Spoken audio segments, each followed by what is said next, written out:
ఆయన గారికి దేహం మనకి దేహం కావాలా, పరమాత్మ కావాలా? ఏదో చెప్పండి. అబ్బా ఇదే ఆయన గారు వచ్చాక మారిపోతుంది. మొత్తం సత్సంగంలో మాట చెప్పుకుంటాం, తప్పులేదు, ఇది కనీసం ఇప్పుడైనా చెప్తాం. నిజంగా ఆయన గారు వచ్చాక ఆయన ఏం చేస్తాడంటే, వచ్చేదని చెప్పడు, దేహం మనకి ఒక భారం అయిపోయేటట్టుగా దేహానికి ఏదో ఒక ఘోరమైన ఆపద వచ్చింది, ఏదో సృష్టిస్తాడు. సృష్టించని వెంటనే ఒకటి అడుగుతాం, కృష్ణ ఈ ఆపద తొలగించాలి వెంటనే అడిగింది. అంతగానే మాట వినడు. కానీ ఈయన గారు అడుగుతున్నాడు ఏంటంటే, పరమాత్మ లోపల చూస్తాడు. అందుకే దేవుడు నోరు విప్పకపోయినా ఆయన గారికి ఏం కావాలో ఇచ్చాడు. ఆయన గారు మోక్షం అడుగుదామని అనుకున్నాడు, వేరే సంగతి కావచ్చు, కానీ రాజ్యకాంక్ష ఉంది ఆయన గారికి దేవుడికి లోపల. ఈ మనసులో ఉందిగా వాసన, ఆ సంస్కారం తీర్చుకోని చెప్పి 36,000 సంవత్సరాలు రాజ్యపాలన ఇచ్చాడు. పరమాత్మ మన అడగక్కలేదు, లోపల ఏమో చూసుకుంటాడు. ఈయన గారికి దేహం మీద ఇసుమంత కాంక్ష కూడా మనకు అర్థమైపోతుంది. అందుకే ఈ శ్లోకంలో ఏమంటాడంటే, ఆయన కొంచెం వినండి సరిపోతుంది. పట్టుకున్న వాళ్ళు తట్టుకోండి, లేని వాళ్ళు పక్కన పెట్టి ఆఖరి తలంపులో నీ స్మరణ చేయాలి, వస్తుందో లేదో గ్యారెంటీ చేయాలి. కనుక ఆఖరి తలంపులో నీ స్మరణ చేస్తే నేను పొందుతాం. అప్పటికి ఎప్పటిదాకా అది నా స్థితిలో ఉందో అని చెప్పలేము. కనుక ఆఖరి తలంపులో నీ స్మరణ రావాలి, అవకాశం లేదు. కానీ ఒక్క స్కీమ్ చెప్పమంటావా? నిన్ను పొందక తప్పదు, నిన్ను పొందడమే నా లక్ష్యం. దేహాన్ని నిలబెట్టుకోవడం పెద్ద నాకు లక్ష్యం ఏం కాదు. అందువల్ల నిన్ను స్మరించుకోగలుగుతున్న ఈ క్షణాన్ని చెప్పక్కర్లేదు. ఏది నిన్ను స్మరించుకుంటూ దీనికి ఎంతమంది సిద్ధం? అందుకే దేహం ప్రీతి ఉంటుంది. ఆయన గారు నిన్ను స్మరించుకోగలుగుతూ ఇంట్లో చెప్పుకు వస్తానని అంటావా? ఇంట్లో చెప్పుకోవడానికి క్యాంపు కాదు ఇది. అంటే దేహం ఎంతగా వాళ్ళు దూరంగా చూస్తే అంతగా తింటుంటారు. అందుకంటే ఆపద అర్థమైన వాడికి ఇది అర్థమవుతుంది. మాట రహస్యద్ధం అందులో నిన్ను ఇప్పుడు ఈ క్షణాన్ని స్మరించుకుంటున్నానుగా, ఆ క్షణం స్మరిస్తానో లేదో, ఈ క్షణం అదృష్టవశాత్తు నీ స్మరణ ఉంది. నిన్ను పొందడం నాకు కావాలి. ఆఖరి తలంపులో నేను స్మరిస్తే మోక్షం అంటున్నావు, బాగానే ఉంది. ఆఖరి తలం ఎప్పుడు వస్తుందో అప్పుడు తెలియదు, అప్పుడు నేను స్మరిస్తానని గ్యారంటీ లేదు.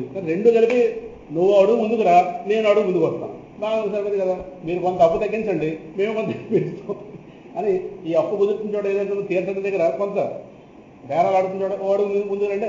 పట్టణాలు కూడా అంతే కదా, వాడు కొంత తగ్గుతాడు, ముందు పెంచుతాడు, అలా కలిపి ఎక్కువ వద్ద కలుస్తారు. అలాగే నువ్వు వాడు ముందుకు రా. ఆ ఆఖరి తలంపుని ఇప్పుడే పట్టుకొచ్చి పడుతుంది. అది నీకు తెలుసుగా, అప్పుడైనా పట్టుకొచ్చేవాడు నువ్వే, ఇప్పుడైనా పట్టుకు గెలిగేవాడు నువ్వే. కనుక నువ్వు ఇప్పుడే పట్టుకొచ్చేసావనుకో, తులసికరాల వారు దేహం నిలబెట్టుకోవాలి. నాకు తెలియదు. నిన్ను పొందడం ప్రధానం, దేహం నిలబెట్టుకోవడం ప్రధానం. ఈ రెండింటిలో పడి ప్రయాణం. కనుక దేహంతో నాకు పనేం లేదు, నిన్ను పొందడమే ప్రధానం. కనుక ఇప్పుడే నిన్ను స్మరించుకోగలుగుతున్న ఈ క్షణాన్ని డాష్ డాష్ డాష్ కదా అని చెప్పి వెంటనే డాష్ కొంతమంది బాధపడలేదేమో, చెప్పేస్తే సరిపోతుంది. అంటే ఇంటికి వెళ్ళగానే డాష్ డాష్ డాష్ అంటారు. మళ్ళీ నిన్ను స్మరించుకోగలుగుతున్న ఈ క్షణాన్ని ఆఖరి క్షణం చేసేయి అన్న రహస్యధ్వని. కుశేఖరాల వారికి రహస్యధ్వని అంటే పై కనిపించదు. అది శ్లోకంలో రాయొచ్చు కదా అంటారేమో, గాబరా పడతారు అందరూ. దాన్ని ప్రీతిగా ఆస్వాదించేవాడికి వాడు చూపింది చేస్తారు. అందుకే స్తోత్రం చూసినంత మాత్రంలో 50% దాని హృదయం ఇస్తుంది. చదివితే రహస్యం. 25 ఏళ్ల బట్టి భగవద్గీత చదువుతున్నాం, మాకు స్పృహ ఉంది. కానీ ఒకసారి చదివిన రుచి ఇంకోసారి ఉండట్లేదు, ఇంకొక రుచి. కోటి జన్మలకు ఇలాగే ఉంటుంది. కారణం రాసినవాడు సామాన్య రాసి ఎన్ని వ్యాఖ్యానాలు చెప్పినా కిందటిసారి వ్యాఖ్యానాలు ఈ వ్యాఖ్యానం ఉండట్లేదు, కొత్తది అదంతే. కాబట్టి పరమాత్మ నిన్ను పొందడమే కావాలి కనుక వినేంటి సరిపోతుంది. నేను విడిచిపెట్టి ఆవిడ రావడం మానేది ఇలాంటి చెప్తారేమో, అదే మీతో భయం. రహస్యధ్వని అని చెప్పాను, మనకు అవసరం లేదు, ఆ గొడవ పక్కన పెట్టి. కనుక ఈ విధంగా నన్ను అద్యైవ, ఈ క్షణమే నన్ను ప్రవేశపెట్టాలి అన్న ఒక నిబంధన చేస్తున్నాడు కనుక ఇక మీద నేనేం చేస్తానో నిన్నే స్మరిస్తాను. ఇంకో పనిలో ఉండని చింతయామి హరిమేవ సంతతం మంద హసితానాంబుజం నందగోపతనయం పరాత్పరం నారదాది ముని బృందవందితం. కృష్ణ హరి, ఇక మీదట చింతయామి, నిన్నే చింతిస్తాను. ఎవరిని? హరిం ఏవ సంతతం. ఇక్కడ ఆయన గారు అద్యైవ అని పెట్టాడుగా, అద్యైవ అన్నప్పుడు ఎప్పుడు వస్తుంది ఆఖరి తలంపు తెలియదుగా. అందువల్ల సతతం, ఎల్లప్పుడూ, ఇది నిరంతర స్మరణ. ఎవరిని స్మరిస్తావు? హరిం దేవ, హరిని హరిని మాత్రమే చింతయామి, స్మరిస్తాను. ఏంటి హరి యొక్క లక్షణాలు? మందమంద హసితానంబుజం,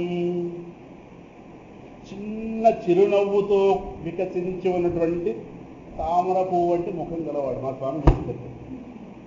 ఈయన గారికి మాకు 12 ఏళ్ల సంబంధం. 2005లో మా ఇంటికి వచ్చి 2005 మేలో, 2010 12.5 ఏళ్ళు సంబంధం.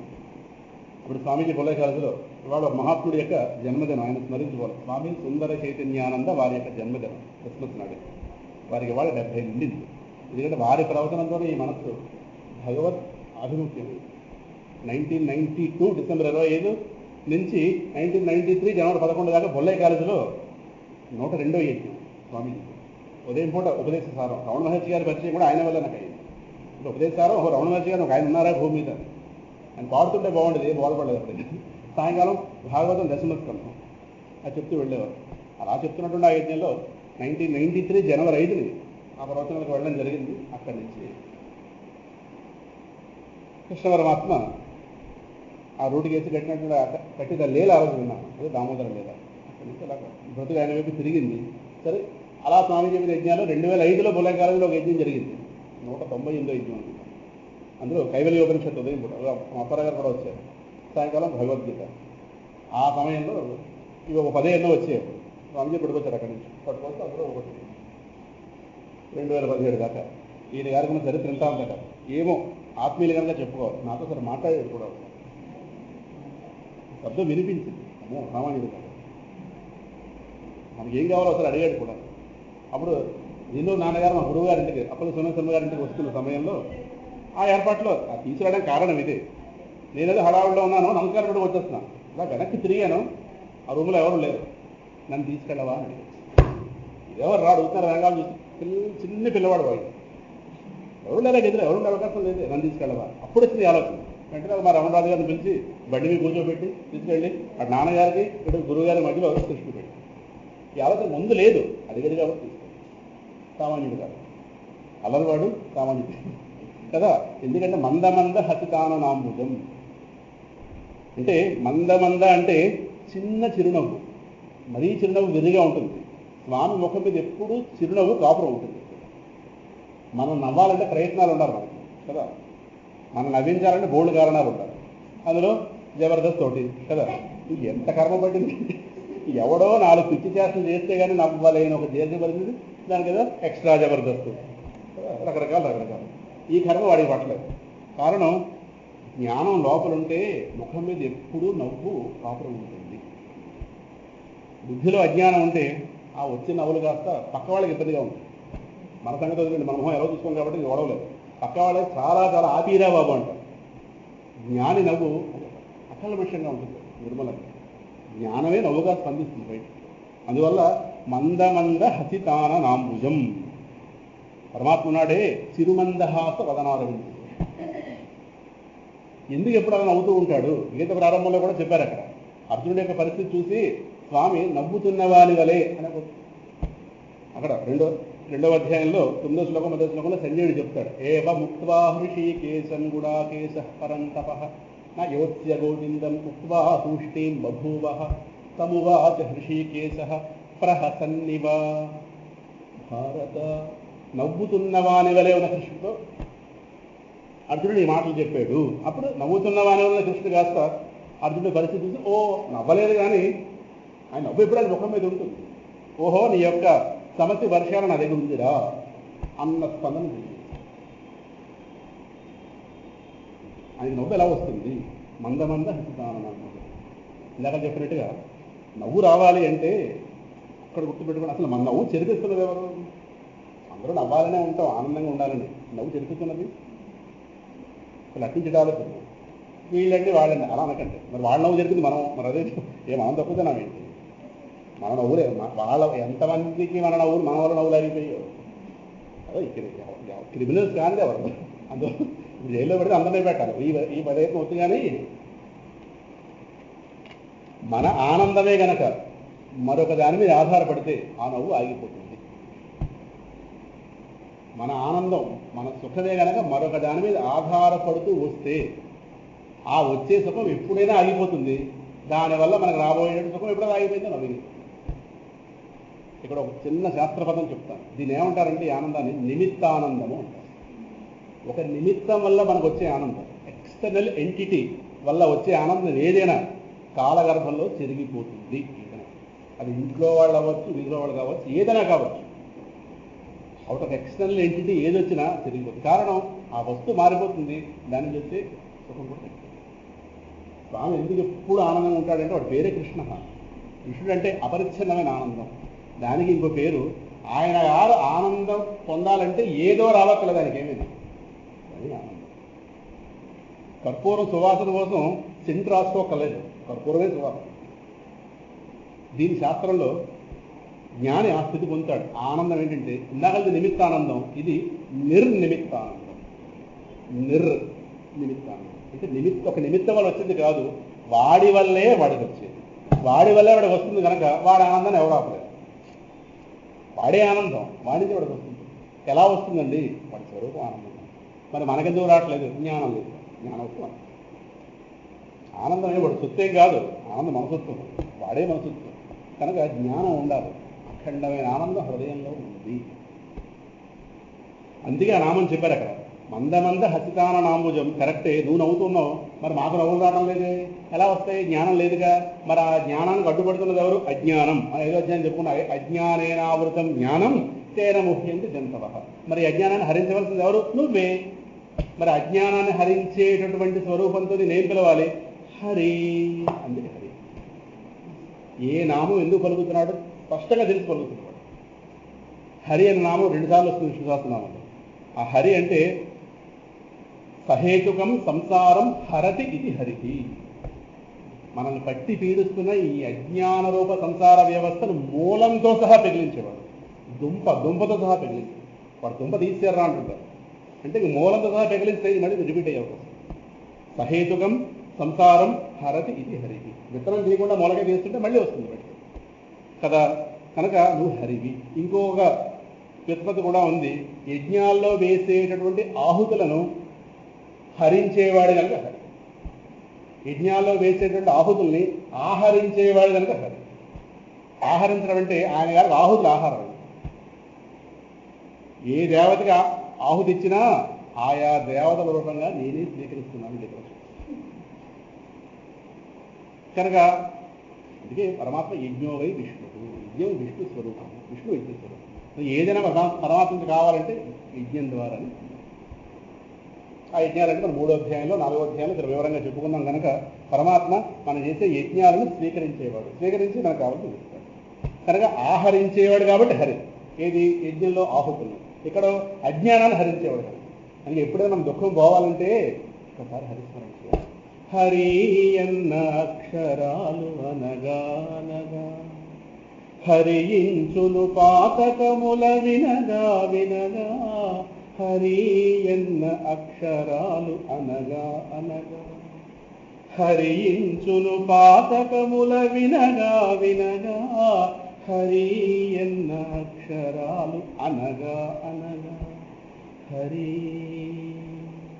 హరి హరి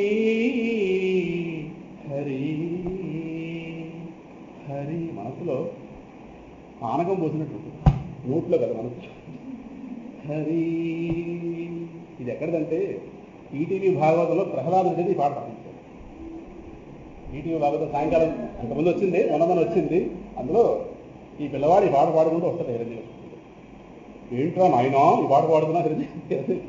హిందీ యాక్టర్ పునీత్ ఇస్తారు. భీముడికి తెలిసాడు కదా, దుర్యోధనుడికి తెలిసాడు మహాభారతంలో. ఆయన గారు ఇక్కడ చేశాడు అనమాట. తండ్రి ఏంటి హరిస్మరణ, ఏంటి ఒళ్ళు మర్చిపోవడం అని ఎవరో వాయిస్.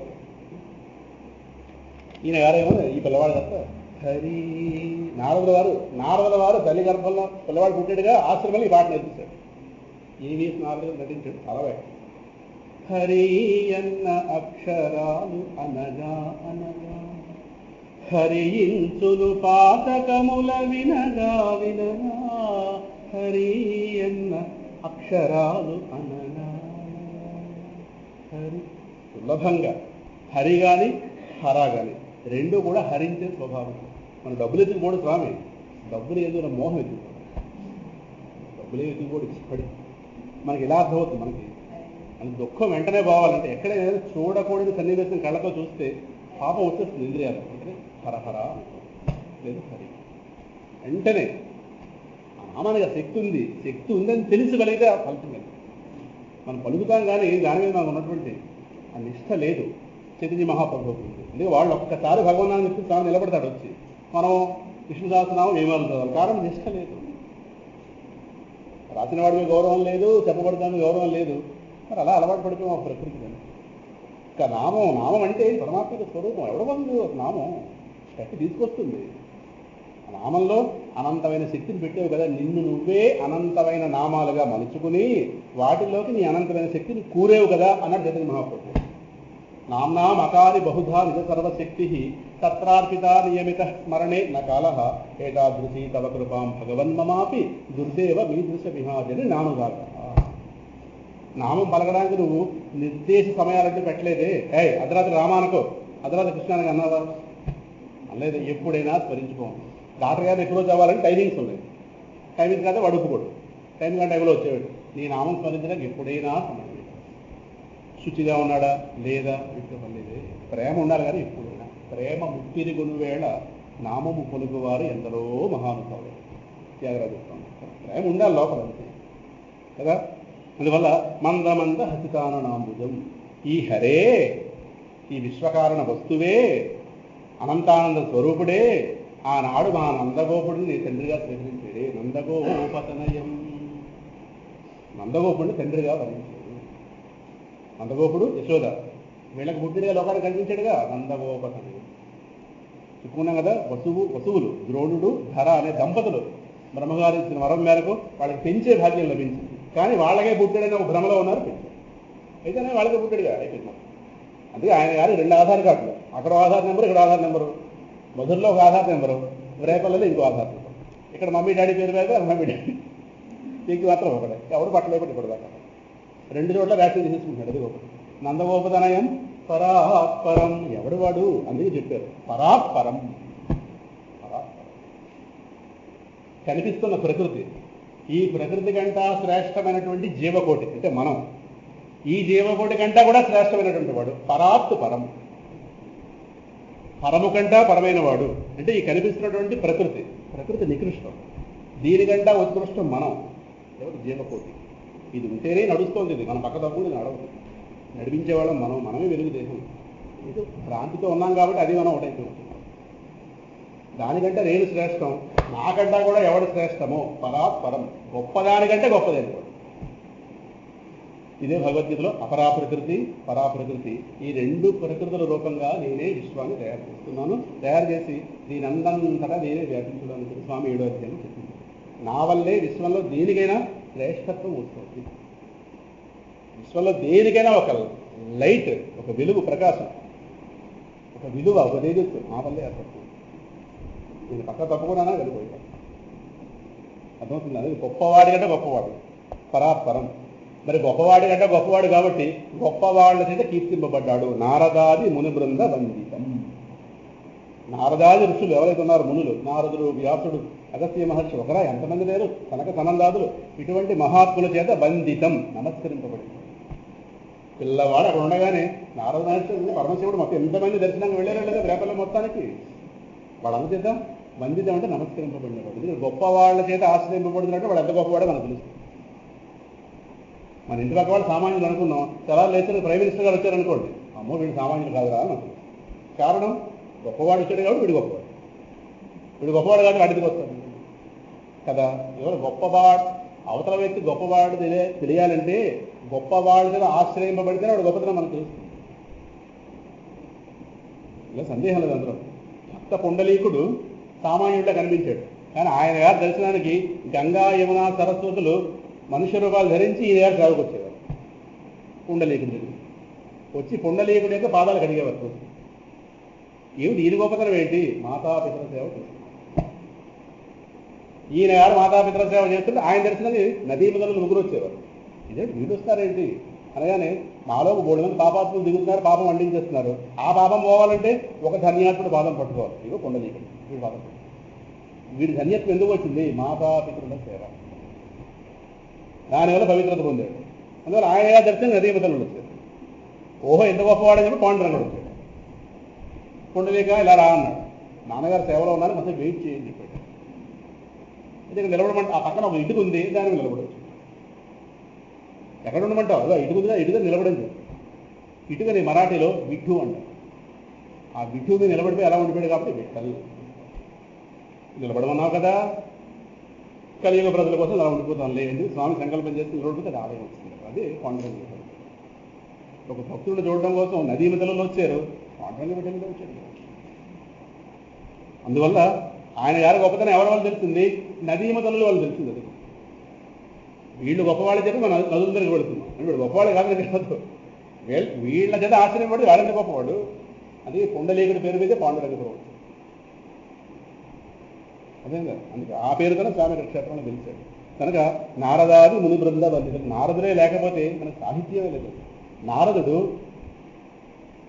వ్యాసుడు భూలోక ఋషి, నారదుడు దేవలోక ఋషి. నారదుడు అంటే నారం దదాతి ఇది నారద, ఒక పేరు చెప్పారు.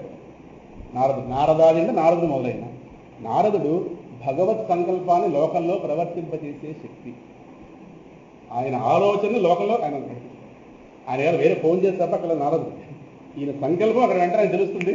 దాని ప్రకారం రకరకాలు చేసి అక్కడ స్వామి దుష్ట సంహారం చేద్దాం అనుకుంటే దానికి అనుగుణంగా ప్రణాళిక చేస్తాడు.